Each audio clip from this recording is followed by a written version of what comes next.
Alright, hey there, Gordon and Paul. Here's just a quick review of Eric Wu's Kvest results. So, what we could say about Eric is he is as flexible as a supple ninja.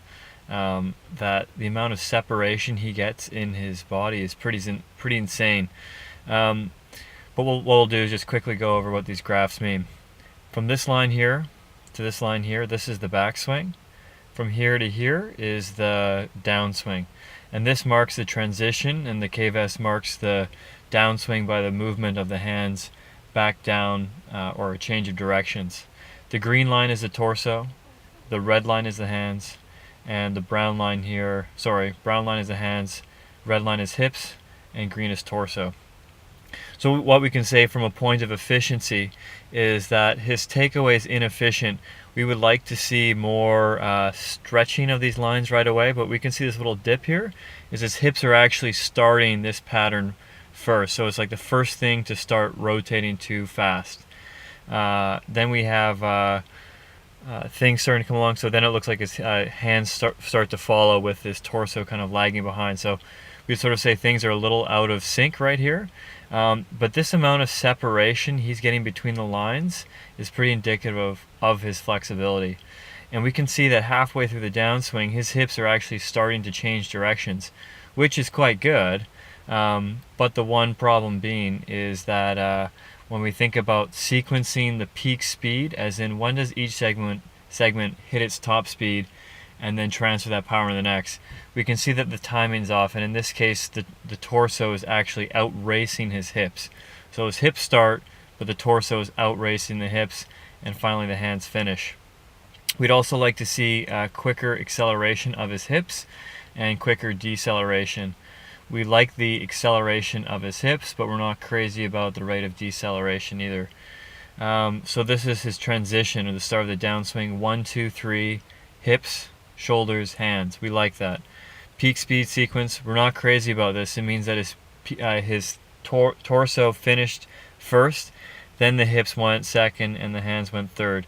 And as a result, we've got low degrees per second of the hips spinning, low shoulder spinning, yet the hands are pretty fast. So this is like an upper body dominant swing. There's quite a few pages we can go through here. But one of the things that we're seeing is he's kind of maybe when he hits too many balls, but we're sort of seeing that his pelvis is way too closed, and so is his upper body. So he sometimes does some really funky things with alignment. If we look at his forward bend, looks really good. We like about a 20-degree separation between pelvis and upper body. And when we look at how far the hips rotate or turn back at the top of the backswing, he actually restricts his hip turn, which is surprising because his hips do a quick little like start of the movement in the backswing, but then they stop. So the restricted hip turn a few degrees out, maybe could turn a bit further. And the pelvic side bend, which is how high is that trail hip, is right within the norm. The trail hip should be just a wee bit higher than the lead hip. So what ends up happening though is that back at impact his hips haven't rotated through enough, which explains why his speed has room for improvement to go up. And the upper body turn, we're sort of seeing him turn within the right amount, and his shoulders are also under rotated as well. A lot of these things clear when we get the hips moving a bit better and sequencing to improve too. When we look at the top of his swing, we can see that, he has a little too much forward bend. So that means his back is a little too arched. And one of the things that the Chiro has picked up is that he borderline has some facet issues, which means that that's like an extension or too much arch in his back issue. And it's also just the way he's spinning. So he hits a lot of balls, which is part of it. But for sure, this number should probably get a little bit closer to kind of to middle ground here between this PGA Tour range. Pelvis side bend at address. So this would definitely explain some of the facet and low back issues. It means that his trail hip is actually higher than his lead hip, and the lead hip should, pretty much be close to level, or the lead hip is slightly higher. At the top, he does a good job of leveling it off, and at impact, we're also seeing, that number is out as well. So we would like to see that lead hip get even higher at impact. If it gets higher, it also generally means he's going to rotate faster.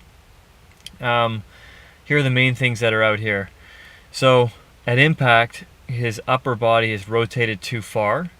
Not rotated too far, but he's tipped too far over. And his upper body side bend is at impact, he needs more.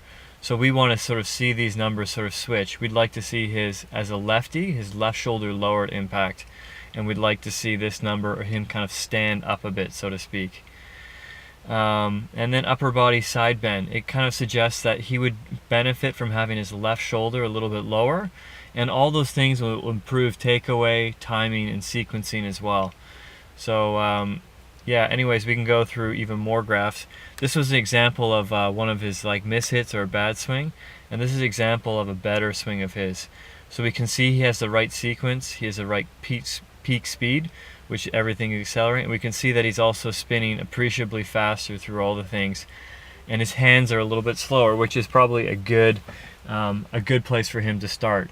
When he does do a good swing, he generally sort of says, you know what, I don't feel like I'm hitting as far, and that's probably because of this hand speed. But for now, in the short term, that's probably a good place for him to start. He also does a few things too, so he kind of opens up his hips a bit more, and he still needs to open up his body a bit more. So before, too closed, that's in the right direction. And his upper body bend is good, but you know, he's hitting lots of balls. We're still seeing he's got too much arch in his low back, hence some of the back problems he's got. Pelvis turn, you know, his hips could still turn a little bit further back, and his side bend, you know what, that's not a bad number to have. Let's see here, upper body turn impact. So, you know, his shoulders are still quite closed. We'd still like to see him sort of rotate through a bit further. And his hips can also rotate through further. If we could just get him to do those two things, that'd probably make a big difference in adding a bit more rotational speed in his swing. And pelvis bend, we can just sort of see that, you know, a better swing, but he still needs to flatten his back more throughout all phases of the swing. And side bend, we'd still like to see that right hip, left hip for the lefty golfer to drop a bit lower. So again, though his numbers look good, he changes one thing, and we sort of see changes all around. And one of the things we'll sort of see with him in some circumstances is a bit of a flat shoulder plane, which is this number here. So at the top, his right shoulder could be a bit too level, and upper body bend. So sometimes he'll substitute forward bend for side bend. So these things are probably pretty correctable with some feedback from the Kvest and just giving him some biofeedback of where he ought to be. We could go through these graphs in another day, but that's probably more than enough information. I think the take home for Eric is we actually need to think about connecting his swing a bit more, or kind of making it feel like it's more of a block rotation and taking out some of that excessive separation that he has. Hope that helps.